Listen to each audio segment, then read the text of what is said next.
संदेश दिया जो माननीय मुख्यमंत्री जी ने एक दूत के रूप में हमको भेजे और यही बात कहे कि जितना छितरे हुए हैं, जितना टुकड़े हुए हैं, जंगलों में हैं, सब एक साथ आकर के अपने कल्चर को बचाओ, एजुकेशन को बेहतर करो और जो भी योजनाएं हम प्रदान कर रहे हैं उसको लेने के लिए अग्रसर हो। ये 3 चीज़ें थी जिसको हमें बोलना था। हमने कहा पलामू मैंने आया, मैं मेहमान के रूप में हूँ और मैं बहुत आभार व्यक्त करता हूँ।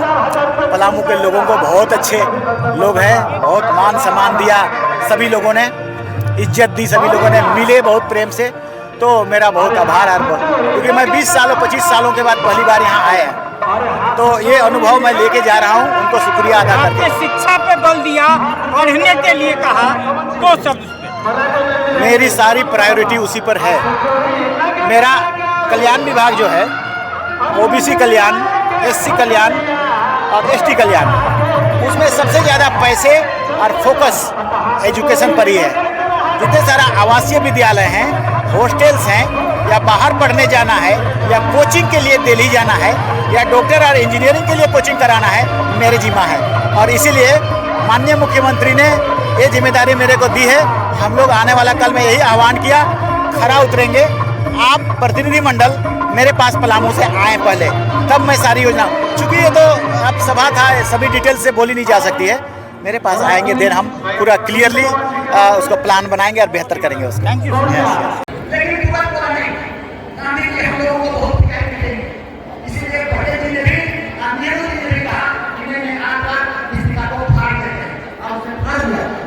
और उसने संविधान बनाया आपके लिए, संविधान का निर्माता, और उसने आपको प्रोटेक्शन दिया, उस समय से दिया। आप नौकरी, चाकरी, हिस्सेदारी, पहचान सब त्याग कर रहे हैं। इसी को प्रोटेक्ट करने के लिए माननीय मुख्यमंत्री हेमंत जी का संदेश है। मेरा क्या संदेश है? मेरा संदेश है आपका कल्चर को प्रोटेक्ट करना। नाचिए, गाइए, खेलिए।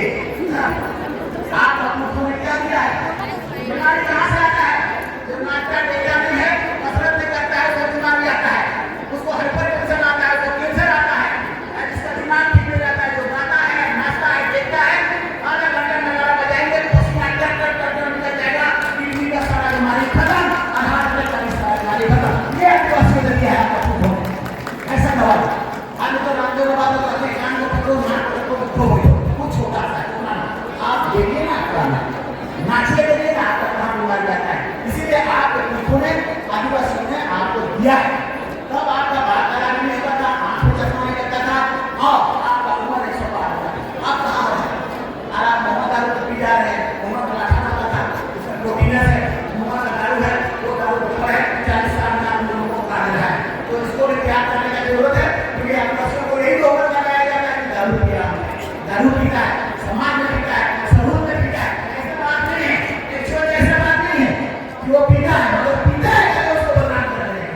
मगर आप छोड़ दो, क्योंकि मैंने पाया है, मेरा घर से दारू भागा तो हम लोग IAS IPS बन गए, इंजीनियर बन गए, MLA बन गए, मंत्री बन गए। दारू भागा तो पिताजी दारू छोड़ दिया था, माँ ने पैसा दो रख के जो दिया, और बच्चों को हम दोनों को पढ़ाया लिखाया इसके घर तक। अब इसलिए इस मुकाम को, अदरवाइज मेरी माँ भी पढ़ी लिखी नहीं थी, बाप भी पढ़ा लिखा नहीं, आप भी पढ़े लिखे नहीं है, आपके बच्चे पढ़े लिखे नहीं। आप ये नहीं समझिए कि हम लोग पढ़े लिखे नहीं है तो मेरे बच्चे कहाँ जाएंगे। ऊपर वाला का बुद्धि बस मेहनत करना है, परिश्रम करना है और हीरा को चमकाना है। देखो आपका खानदान बेहतर हो जाएगा। एक बार अगर एक खानदान आप उसके बाद देखिए आपका खानदान नहीं जाएगा। एक बार एक बार घटे की आपको जरूरत नहीं पड़ेगा।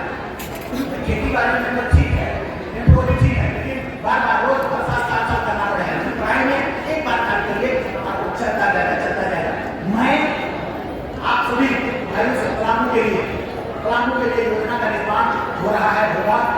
अब हम लोग आ गए तो जितने भी चीजें हैं, साइकिल और स्टाइल सब तो कर रही है, और खेल वगैरह, पढ़ाई लिखाई से संबंधित और पोषण वगैरह और भी बहुत सारी चीजें हैं जो इंडिविजुअल। तो मैं आप सबको खुद आंशिक कराऊंगा। मेरी सभी जो कमेटी के मेंबर्स हैं उन लोगों से सबसे बात हुई है, और हमारा भैया से भी बातचीत हो रहा है।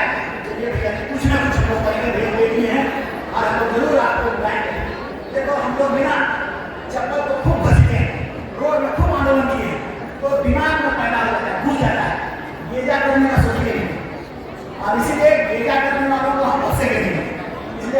काम किसी का चलेगा, दलाली और गद्दारी चलने वाला नहीं है। आप किसी चलेगी